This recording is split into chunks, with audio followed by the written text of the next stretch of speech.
전능하신 하나님 말씀 낭송.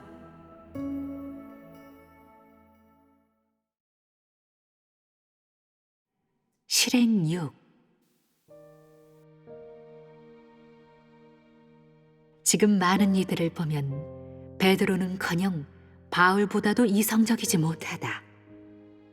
따라서 자신을 아는 능력은 바울만큼도 안 된다. 바울은 예수를 핍박하여 빛에 맞았지만 그 후 주를 위해 사역하고 고난을 받겠다고 결심했다. 예수는 바울에게 병통을 주었는데 그 병통은 나중에 바울이 사역을 할 때도 떠나지 않았다. 바울이 왜 자신에게 가시가 있다는 말을 했겠느냐? 사실 그 가시는 질병이었고 바울에게는 치명적인 아픔이었다. 바울이 아무리 많은 사역을 하고 고난받으려는 의지가 대단했어도 그 가시를 없앨 수는 없었다. 그러나 그런 바울이라도 지금의 너희들보다는 훨씬 월등한 자질을 갖추고 있었다.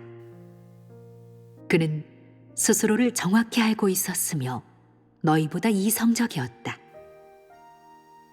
예수가 그를 친 후 바울은 예수의 제자들에 대한 핍박을 멈추고 예수를 위해 전도하며 고난을 받았다. 그는 무엇에 힘입어 고난을 받은 것이냐? 그는 자신이 큰 빛을 본 이상 반드시 예수를 증거하고 더 이상 예수의 제자들을 핍박하거나 하나님의 사역을 대적해서는 안 된다고 생각했다. 바울은 종교계에서 고위 인사였다. 그는 상당히 유식했고 은사가 있었으며 보통 사람들을 업신여겼고 일반인보다 성격이 강했다.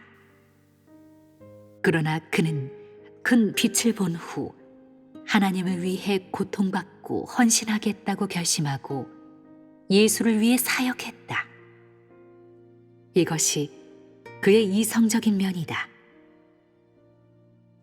바울이 예수의 제자들을 핍박하며 잡으러 다닐 때 예수가 그에게 나타나 말씀하였다. 바울아, 내가 어찌하여 나를 핍박하느냐? 그가 즉시 땅에 엎드려 주여 뉘시니이까? 라고 묻자 하늘에서 나는 내가 핍박하는 예수라 라는 음성이 들려왔다.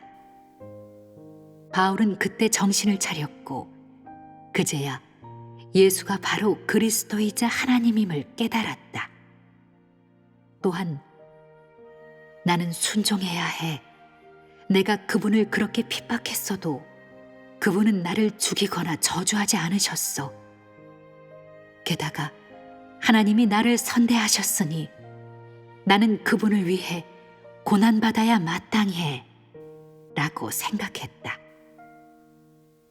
바울은 자신이 전에 예수 그리스도를 핍박했고 지금 또 그의 제자들을 죽이러 다니는데도 하나님이 저주하는 대신 오히려 빛을 비춰주었다는 것을 깨달았다. 이에 고무된 바울은 나는 그분의 얼굴을 보지는 못했으나 그분의 음성을 들었고 그분의 큰 빛을 보았다. 나는 오늘에야 하나님이 진심으로 나를 사랑하심을 확실히 깨달았다. 예수 그리스도는 확실히 사람을 긍휼히 여기시는 하나님이시므로 영원히 사람의 죄를 용서하신다. 나는 내가 죄인임을 분명히 보았다 라고 말했다. 나중에 하나님이 그의 은사를 이용하여 역사한 것은 사실이지만 일단 이 부분은 넘어가도록 하자. 그 당시 바울은 너희에게는 없는 의지, 정상인의 이성, 스스로를 파악하는 능력을 갖추고 있었다. 지금 너희는 많은 빛 비춤을 받지 않았느냐? 많은 이들이 하나님의 성품은 위엄, 진노, 심판, 형벌이란 것을 알게 되지 않았느냐? 수많은 저주, 시련, 연단이 임했건만 모두 무엇을 배운 것이냐? 징계와 책망을 겪으면서 너는 무엇을 얻은 것이냐? 엄한 말씀, 채찍질, 심판이 수없이 임해도 너는 아랑곳하지 않는다. 바울만큼의 이성조차 없으니 형편없는 수준이 아니냐? 바울도 많은 일을 꿰뚫어 보지 못했다. 그는 자신이 빛을 보았다는 사실만 알았을 뿐 예수가 그를 쳤다는 사실은 전혀 알지 못했다. 그는 빛을 보았으니 하나님을 위해 헌신하고 고난받고 예수 그리스도를 위해 모든 길을 평탄케 하고 주가 속량하고자 하는 죄인들을 많이 얻어야 한다고 생각했다. 이것이 그의 의지였고 그의 사역의 유일한 목표였다. 하지만 그의 질병은 그가 사역하면서 죽을 때까지 그를 떠나지 않았다. 바울은 20여 년 동안 사역하면서 적지 않은 고난을 받았다. 또한 베드로가 겪은 시련에 비할 것은 아니지만 많은 핍박과 환난을 겪었다. 너희가 바울만큼도 이성적이지 못하다면 너무 가련하지 않겠느냐? 그래서야 하나님이 어떻게 너희에게 더 큰 사역을 전개할 수 있겠느냐? 바울은 당시의 복음을 전하면서 극심한 고난을 받았다. 그가 당시에 한 사역과 가졌던 의지, 믿음, 충성심, 사랑, 인내, 겸손 등 겉으로 드러난 모습은 지금의 너희들보다 훌륭했다. 심하게 말하면 너희에게는 정상적인 이성이 없으며 심지어 양심과 인간성이 없고 부족한 것이 너무 많다. 그래서 많은 경우 너희의 살아냄에서 정상적인 이성이라고는 찾아볼 수 없고 스스로를 알지도 못한다. 바울은 그때 당시 병을 앓았음에도 계속해서 기도하면서 찾고 구했다. 이것은 도대체 무슨 병일까? 주님을 위해 이렇게 열심히 사역하건만 어찌하여 병이 낫지 않는 것일까? 예수님께서 나에게 시련을 주시는 것일까? 예수님께서 나를 치신 것일까? 예수님이 나를 치셨다면 나는 즉사했을 거야. 그랬다면 그분을 위해 이렇게 많은 사역을 할 수 없고 이렇게 많은 빛비춤을 받을 수 없었겠지. 그분은 나의 의지대로 이루어 주셨어. 바울은 언제나 하나님이 그 병을 통해 자신을 시험하고 자기 믿음과 의지를 단련한다고 여겼다. 이것은 바울의 생각이었다. 사실 그의 병은 예수가 바울을 친 후 남은 후유증으로 그를 압박하여 그의 폐역을 다스리는 것이었다. 너희가 바울과 같은 상황에 놓인다면 어떻게 할 것이냐? 바울처럼 굳은 의지를 가지고 고통을 받을 수 있겠느냐? 지금 너희는 병을 앓거나 큰 시련으로 인해 조금이라도 고통을 받으면 어쩔 줄을 몰라 한다. 너희를 세장에 가두어 놓고 수시로 필요한 것을 공급해 주는 것이 좋겠다. 그렇지 않으면 너희는 인성이 없는 늑대와 진배 없을 것이다. 그러므로 어느 정도 고통과 단속을 받는 것이 너희에게는 유익하다. 너희를 느슨하게 하면 망가지게 될 것인데 어찌 보호를 받을 수 있겠느냐? 지금 너희들은 형벌과 심판, 저주를 받고 많은 고난을 받음으로 인해 보호를 받았다. 이렇게 하지 않았다면 사람은 일찌감치 타락했을 것이다. 내가 일부러 너희를 괴롭히는 것이 아니다. 사람의 본성은 쉽사리 바뀌지 않으므로 이렇게 해야만 사람의 성품을 변화시킬 수 있다. 지금 너희는 바울의 양심과 이성은커녕 바울처럼 스스로를 정확히 하는 능력조차 없다. 너희에게는 늘 압력을 가하고 늘 형벌하고 심판해야 너희의 영을 일깨울 수 있다. 너희의 생명에 가장 유익한 것은 역시 형벌과 심판이다. 필요시 사실로 형벌을 가해야 너희가 완전히 수긍하게 된다. 너희는 본성상 형벌과 저주 없이는 머리를 숙이거나 수긍하려 하지 않는다.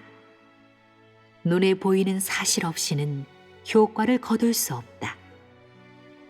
너희의 인품은 천박하고 서푼어치도 안 된다. 형벌과 심판 없이는 너희를 정복하거나 너희의 불의와 불순종을 억누르기 어렵다. 너희의 옛 성품은 뿌리 깊게 박혀있기 때문에 너희를 보좌에 올려놓는다면 하늘 높은 줄 모르고 어디에 서야 할지를 모를 것이다. 너희는 자신이 어디에서 왔는지조차 모르는데 어찌 창조주를 할 수 있겠느냐? 오늘날 시의적절하게 이루어진 형벌과 저주가 없었다면 일찌감치 너희의 마지막 날이 임했을 것이다. 더군다나 너희의 운명은 몹시 위태롭지 않았겠느냐? 형벌과 심판이 이렇게 시기적절하게 이루어지지 않았다면 너희가 얼마나 교만을 부리고 타락했을지 모른다. 이러한 형벌과 심판이 너희를 오늘날까지 이끌어왔고 너희의 삶을 유지해왔다. 지금도 너희의 아비처럼 너희를 교육한다면 너희가 어떤 지경에 이를지 모른다. 너희는 자제력과 자기 반성력이 하나도 없다. 너희 같은 사람들이 따르고 순종하고 방해하거나 교란하지 않는 것만으로도 나의 목적은 이루어진 것이다. 너희는 오늘날의 형벌과 심판을 더 잘 받아들여야 하지 않겠느냐? 달리 무슨 선택을 할 수 있겠느냐?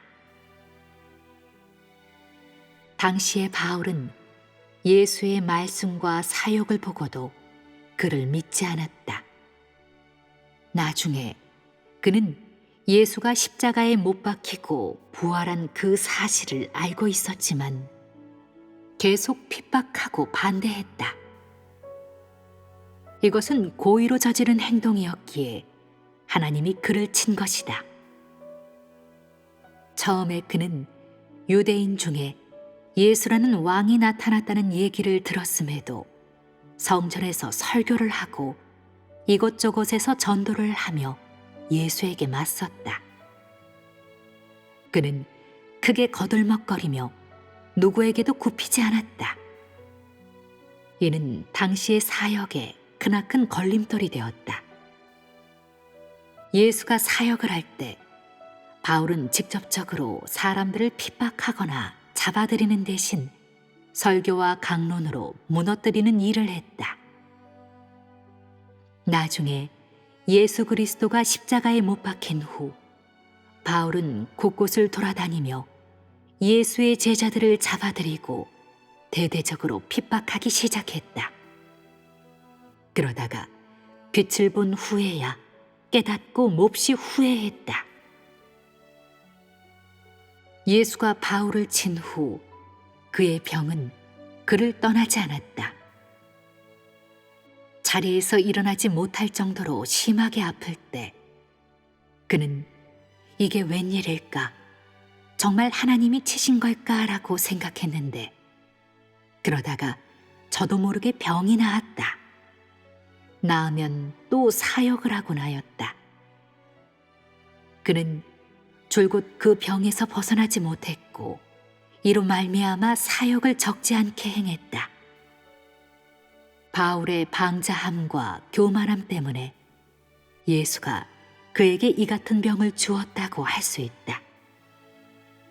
이는 바울에 대한 징벌이자 또한 바울의 은사를 이용해 사역함으로 하나님의 사역을 확장하기 위함이었다.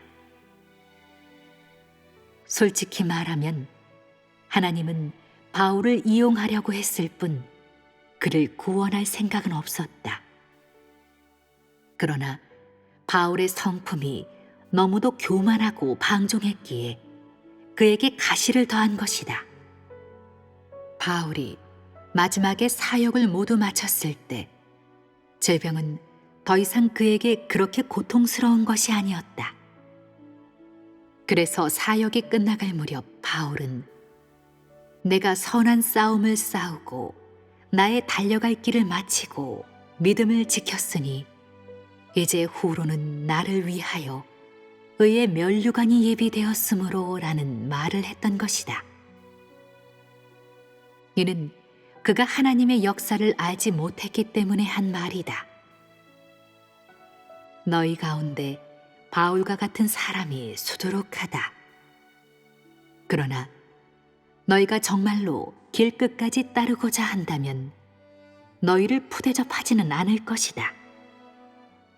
여기에서는 바울이 어떻게 거역하고 대적했는지를 논하는 대신 그에게 어떤 배울 만한 부분이 있었는지에 대해 이야기하도록 하자. 바울은 양심이 있어서 빚비춤을 받은 후에는 하나님을 위해 헌신하고 고난을 받았다. 이것이 그의 장점이다. 따라서 바울에게 장점이 있었으니 그것은 바울이 복을 받는 사람임을 의미하지 꼭 형벌을 받는 것은 아닐 거라고 하는 사람이 있다면 그것은 무분별한 사람이 하는 말이다. 많은 이들이 기도를 하거나 하나님의 말씀을 읽을 때에는 하나님께 순종하겠다고 말한다. 그러나 뒤에서는 그 일을 중요하게 여기지 않고 제멋대로 군다. 하나님이 한 차례 또 한 차례 말씀을 하고 사람의 실체를 한 겹씩 들추어 결국 그 실상을 폭로하고 나서야 사람은 교만하고 방종하며 기고만장하던 상태에서 벗어나 다소 착실해진다. 지금 너희의 상태로는 한숨 돌릴 틈도 없도록 계속해서 호되게 때리거나 폭로하고 조금씩 심판해야 한다. 너희에게는 엄한 형벌과 심판, 정죄와 저주가 떠나지 않게 하며 행정을 펴는 하나님의 손이 한시도 떠나지 않는다는 것을 보여주는 것이 좋다. 마치 율법 시대에 아론이 여호와가 늘 자신을 떠나지 않는다는 사실을 본 것처럼 말이다. 아론은 여호와가 항상 인도하고 보호한다는 사실을 보았고 지금 너희는 하나님의 인도가 바로 형벌, 저주, 심판이란 사실을 보게 된 것이다. 여호와의 행정에서는 오늘날에도 너희를 떠나지 않는다. 너희가 어떤 식으로 대적하고 거역하고 판단하든 너희의 육은 별다른 해를 입지 않을 것이다. 이 점은 안심해도 좋다. 그러나 어떤 자들은 사역을 방해할 정도로 지나치게 대적하는데 그러면 안 된다. 이건 역시 한계가 있는 것이다. 무엇을 하든 상관없으니 교회 생활과 성령의 사역만은 방해하지 말라. 생명을 추구하고 싶지 않거나 세상으로 돌아가고자 한다면 당장 가거라. 사역을 가로막지만 않는다면 무엇을 하든 상관없다. 다만 뻔히 알면서도 일부러 그렇게 행동하는 사람은 모두 내쳐질 것임을 명심하여라. 지금은 내가 가책을 받지 않을 수도 있다. 그러나 최종적으로 하나님을 증거할 수 있는 사람은 일부일 뿐, 나머지는 모두 위험한 자들이다. 나는 현재의 사람들을 속박하지 않고 관대하게 대하니, 내가 이 흐름 속에 있는 것을 원하지 않는다 해도 상관하지 않는다. 내가 나중에 받을 벌이 두렵지 않다면 말이다. 하지만 이 흐름 속에 있다면 하나님을 증거하고 형벌을 받아야 한다. 이를 거부하거나 세상으로 돌아가려고 한다 해도 상관없다. 너를 막을 사람은 아무도 없다. 그러나 내가 사역을 파괴하고 하나님의 사역을 방해한다면 절대 용서치 않을 것이다. 지금까지 어떤 사람들이 어떤 벌을 받고 어떤 자의 가족이 저주를 받았는지에 대해 내가 눈으로 보고 귀로 들은 것이 있겠지만 모두 범위와 한계가 있다. 성령은 경솔하게 일하지 않는다. 너희가 저지른 죄와 불의에 근거하여 너희를 대하거나 너희에게 엄격하다면 너희 중에 누가 살아남을 수 있겠느냐? 모두가 큰 화를 입을 것이고 좋은 결말이 없을 것이다. 하지만 지금 많은 사람들을 관대하게 대하고 있다. 너희가 판단하고 거역하고 대적할지라도 방해하지만 않는다면 나는 웃는 얼굴로 너희를 대할 것이다. 너희가 정말로 생명을 추구하는 사람이라면 형벌을 받아야 한다. 아프더라도 자신이 좋아하는 것을 버리고 수술대에 올라 수술을 받아야 한다. 베드로처럼 시련과 고통을 감내해야 한다. 지금은 심판대에 오르고 앞으로는 단두대에 올라야 한다. 그때가 바로 너희가 헌신할 때이다.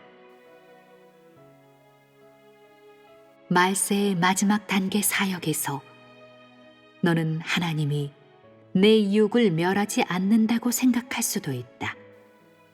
다시 말해, 내가 하나님을 대적하고 판단해도 병에 걸리지 않을 수도 있다.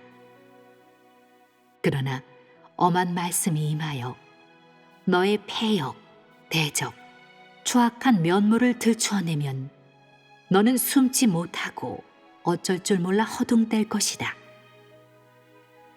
지금 너희는 양심적으로 행동해야 한다. 하나님을 거역하거나 대적하는 악한 자의 역할을 할 것이 아니라 마땅히 너의 조상을 버려야 한다. 이것이야말로 내가 가져야 할 분량이자 인성이다. 너는 늘 자신의 미래나 오늘날의 누림을 마음에서 내려놓지 못한다. 하나님은 너희가 나를 잘 따르고 진리를 추구한다면 나는 반드시 너희를 온전케 할 것이다.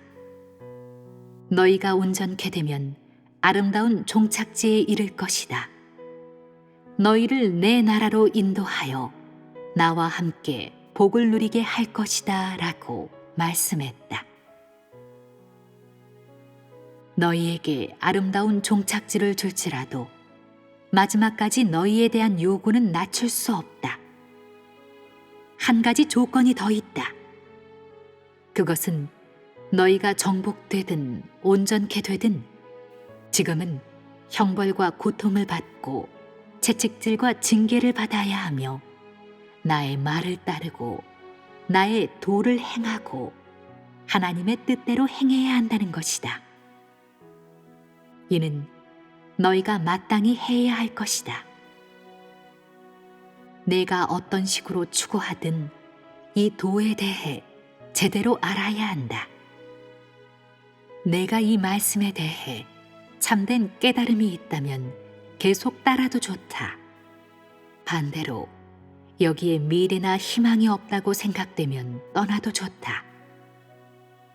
이런 말을 너에게 확실하게 알려주는데도 내가 정말로 떠나고자 한다면 너는 손톱만큼의 양심도 없는 자라고 할 수밖에 없다. 떠나려는 행동 하나만 봐도 너란 사람이 마귀임을 충분히 알 수 있다. 너는 모든 것을 하나님의 지배에 맡기겠다고 하지만 내 육과 내가 살아내는 것을 보면 여전히 사탄의 권세 아래에서 살고 있다. 사탄 역시 하나님의 손안에 있긴 하나 너란 사람은 아직도 사탄에게 속하고 진정으로 하나님께 구원받지 못했다. 내가 여전히 사탄의 권세 아래에서 살고 있기 때문이다.